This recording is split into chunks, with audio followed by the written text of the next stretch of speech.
La fe del centurión o del oficial romano. El Evangelio de San Lucas, capítulo 7, versículos del 1 al 10, nos relata un pasaje donde se muestra la fe de un oficial romano o llamado centurión del tiempo de Jesús.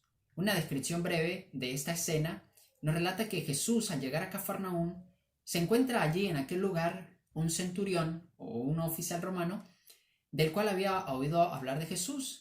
Este tenía un criado que estaba enfermo a punto de morir. Al enterarse de que Jesús estaba allí, manda a los ancianos de los judíos a que le digan que vaya para que sane a su criado. Comenta el Evangelio que van los ancianos de los judíos y le piden que por favor le vayan, que es necesario, que él lo merece, ya que ha sido muy bueno con su pueblo, incluso les ha construido una sinagoga y que merece pues de que le haga el favor de sanarle su criado. Cuando Jesús va al encuentro con él, a su casa, a sanar el criado, antes de llegar a su casa, el centurión envía a unos de sus amigos, y le dicen a Jesús.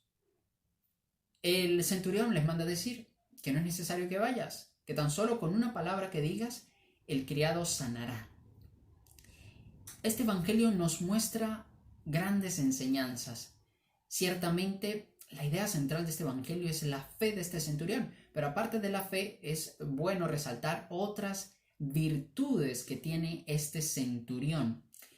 Primero hay que comprender o podemos aprender de que, aparte de que no era judío, es decir, era un pagano, era un romano, perteneciente al imperio romano, era un oficial, un guardia, por decirlo así, él tenía buenos sentimientos, era un hombre de un gran corazón, y sus buenas obras precisamente le hicieron un poco más merecedor de este favor por parte de Jesús, aunque Dios da cuando quiere y como quiere su gracia, incluso como dice la Escritura, a buenos y a malos, a justos y a pecadores. Pero este hombre era un hombre bueno, era un hombre de buen corazón. ¿Cómo lo vemos? Primero que todo, vemos la compasión y la misericordia que este hombre tiene para con su criado. Si analizamos, en aquel tiempo existía la esclavitud. Muchas personas importantes con autoridad, con poder de aquel tiempo tenían criados a su servicio, que eran los que realizaban los quehaceres, los trabajos pesados de las casas. Alguno pudiera pensar, pero ¿por qué se preocupa tanto por un criado? Muchos tal vez hasta lo dejarían morir o no se preocuparía mucho por él. Pero dice el Evangelio que era un criado al cual él quería mucho. Aquí ya vemos primero que tiene misericordia con él, tiene compasión.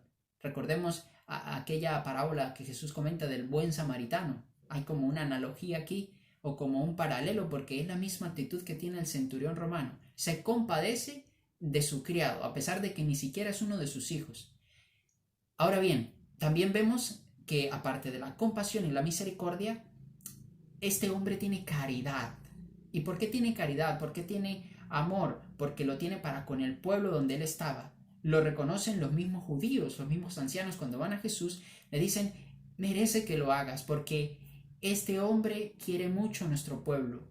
Es decir, no era un soldado, no era un oficial romano, déspota, autoritario que oprimía al pueblo, sino que lo quería.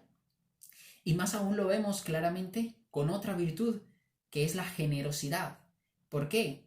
¿Por qué la generosidad? Porque dicen los mismos judíos que además de que quería mucho a su pueblo, incluso hasta les había construido una sinagoga, imagínense.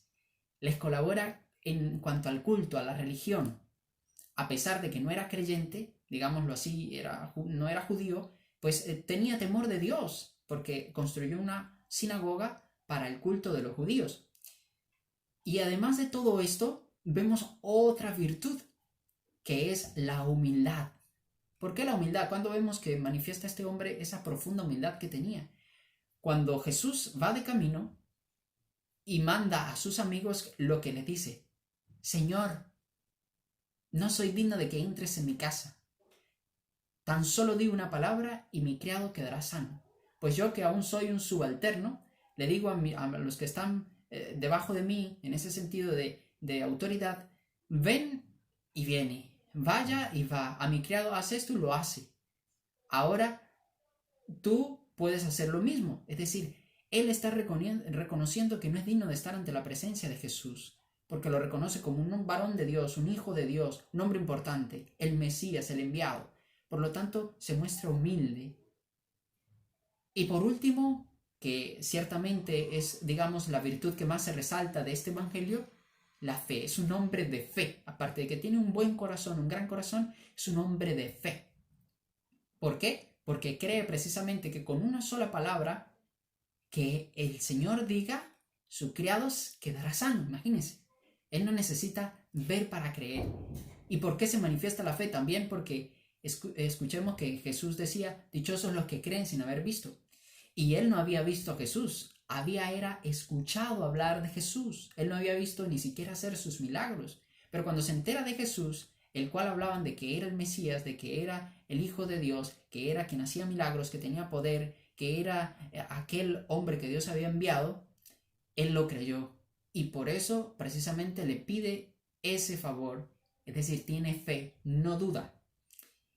Y vemos que Jesús, precisamente en las palabras finales del Evangelio, dice, quedó admirado, dice el Evangelio, y dijo, les aseguro que aún ni en Israel he hallado una fe tan grande como esta. ¿Y qué pasó? Que gracias a su fe, gracias a este acto de humildad, de amor, de caridad, de todas sus virtudes y sobre todo de la fe, consiguió lo que pedía. Dice allí el Evangelio que Jesús ciertamente, por la humildad y por la fe de él, se regresó. Los amigos fueron a su casa y dice, cuando llegaron encontraron al criado totalmente sano. Entonces, hermanos, este evangelio es muy hermoso porque nos deja mucho que reflexionar, mucho que meditar, y pues estamos llamados a imitar aquí a este hombre, las virtudes de este hombre. Recordemos la misericordia o la compasión que tuvo para con su criado. También, además de esto que tenía, caridad porque quería y amaba al pueblo en el que estaba. No era autoritario, no era un déspota, no era un oficial corrupto. Y también, además, que tenía generosidad. Hizo obras por su pueblo. Les construyó una sinagoga. Además tenía humildad.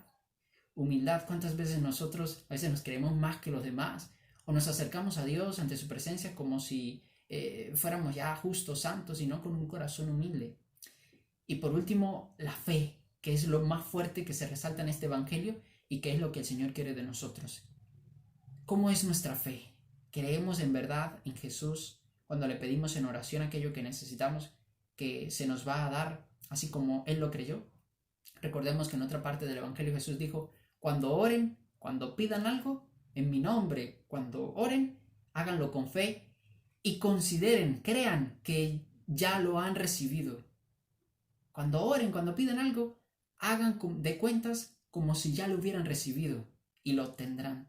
Muchas veces nosotros pedimos y es dudando. ¿Será que sí? ¿Será que no? Bueno, vamos a pedir ahí por si el Señor me lo da. No, con fe, así como este centurión lo hizo. Pidámosle al Señor, queridos hermanos, y a la Santísima Virgen María que nos ayude a tener una fe grande como la de este centurión para poder así alcanzar aquello que es según la voluntad de Dios y que Dios quiere que nosotros tengamos. Dios le bendiga.